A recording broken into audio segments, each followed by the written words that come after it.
Teman-teman pasti tidak asing dengan tanaman ini. Bentuknya kecil, tumbuh di antara tanaman liar lain, bahkan keberadaannya nyaris tidak pernah diperhatikan.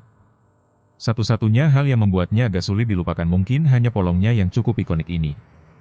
Polong ini memang memiliki rambut mikroskopis berbentuk kait yang membuatnya sangat mudah menempel pada benda lain, terutama yang berserat seperti pakaian. Tanaman yang kita bahas kali ini memiliki nama latin Desmodium gangeticum, yang kini direvisi menjadi Pleurolobus gangeticus. Di beberapa daerah di Jawa, ia dikenal dengan nama lokal yang terdengar cukup unik, wali ketupa. Sayangnya, nama ini tidak terlalu populer. Kebanyakan orang hanya mengenalnya sebagai tanaman liar tak bernama. Selain wali ketupa, tanaman ini juga memiliki banyak nama lain. Di Sunda, ia disebut daun picah. Di Manado dan di kalangan penutur Melayu, dikenal sebagai daun bulu ayam.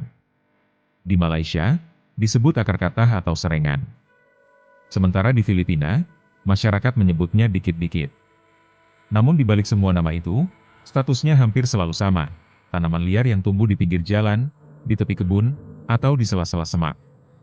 Tidak dirawat, tidak dimanfaatkan, dan seringkali hanya dianggap sebagai gangguan, terutama karena polongnya yang suka menempel di pakaian. Disinilah letak ironinya.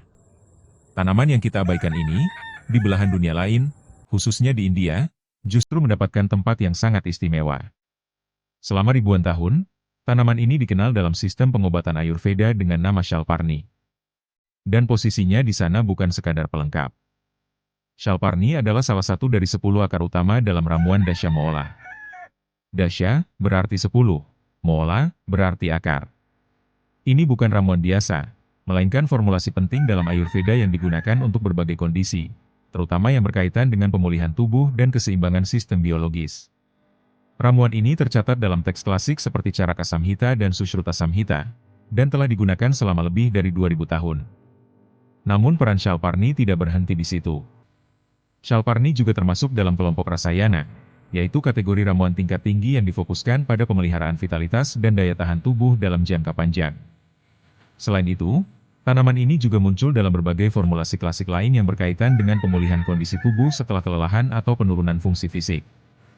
Dan yang menarik, ini bukan hanya cerita masa lalu. Sampai hari ini, Shalparni masih digunakan dalam berbagai produk herbal modern berbasis Ayurveda, baik dalam bentuk bubuk Dasya Moola, rebusan tradisional atau kasyayam, maupun sediaan klasik seperti Ciawan Prash. Artinya, penggunaannya tetap berlanjut hingga sekarang. Dan dampaknya nyata secara ekonomi. Setiap tahun, industri herbal India mengonsumsi lebih dari 10.000 metrik ton bahan baku dari kelompok tanaman Dasya Moola. Skala industri ini menghasilkan omset hampir 1 miliar dolar Amerika dari berbagai produk yang mengandung kelompok tanaman ini. Namun justru karena itu, muncul konsekuensi yang cukup serius. Permintaan yang tinggi dalam jangka panjang membuat Shalparni mengalami tekanan di habitat aslinya. Beberapa laporan lapangan menunjukkan bahwa populasinya di India terus menurun. Di beberapa wilayah, bahkan mulai terjadi penggantian dengan spesies kerabat yang lebih mudah ditemukan. Dalam konteks tertentu, kondisi ini membuat tanaman ini mulai dikategorikan sebagai spesies yang terancam di tingkat lokal. Sebuah ironi, di satu tempat dianggap gulma, di tempat lain justru mulai langka. Secara umum, berbagai penelitian modern menunjukkan bahwa Pleurolobus gangeticus memiliki aktivitas biologis seperti antiinflamasi, antioksidan, dan imunomodulator. Namun, jika kita menelaah lebih jauh ke dalam teks-teks klasik Ayurveda, fungsi utama tanaman ini sebenarnya jauh lebih spesifik. Shalparni dikenal sebagai ramuan pemulih kekuatan fisik yang mendalam. Oleh karena itu, dalam video ini, kita akan fokus pada salah satu aspek yang paling menarik dan sangat terkait dengan penggunaan tradisionalnya selama ribuan tahun, yaitu kaitannya dengan fungsi reproduksi dan vitalitas tubuh.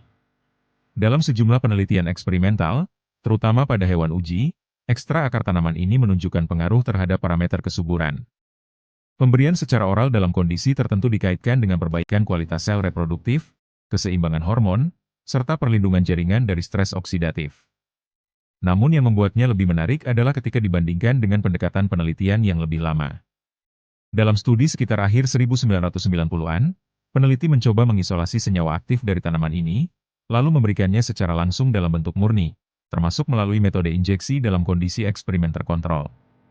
Hasilnya tidak selalu sejalan.